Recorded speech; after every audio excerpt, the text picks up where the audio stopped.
le retour du MacBook classique pour seulement 600 €. Ça pourrait arriver en fin 2025 et oui, 6 ans après la sortie du dernier MacBook classique, Apple pourrait très bien en sortir un nouveau pour un prix vraiment attractif car il serait 2 fois moins cher que le MacBook Air. Il s'agit de rumeurs très sérieuses qui corrèlent plein d'informations qui proviennent de fuites allant des lignes de production à des patch notes d'Apple Intelligence. Et ça a l'air parfaitement cohérent avec la direction que prend Apple, notamment avec l'iPhone 16e et le Mac mini, car ce serait un MacBook pour compléter la gamme en offrant un accès moins onéreux au MacBook. Ce qui fait que ça prendrait la même ligne directrice que les gammes d'iPad avec la version Pro qui est la plus chère avec les meilleurs processeurs, la gamme Air un peu moins chère, plus fine mais toujours performante, puis l'iPad classique qui est vraiment l'entrée de gamme. Et comme chez l'iPad classique, ce MacBook serait le seul de la gamme à ne pas disposer d'un processeur de Mac. Et oui, car pour réduire les coûts de ce Mac, il serait vendu avec le processeur A18 Pro qui n'est utilisé que sur l'iPhone 16 Pro actuellement. Bien que ça peut sembler ridicule, c'est un choix cohérent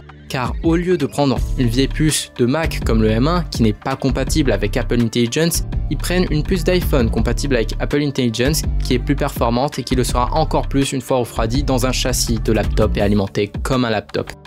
Et pour confirmer sa filiation avec l'iPad classique, il serait proposé dans les mêmes couleurs que ce dernier. C'est vraiment une bonne nouvelle pour les étudiants qui n'auront plus à acheter un MacBook 1200 € qui est beaucoup trop puissant pour ceux qui en font et auront accès à un MacBook beaucoup plus proportionné à leur utilisation.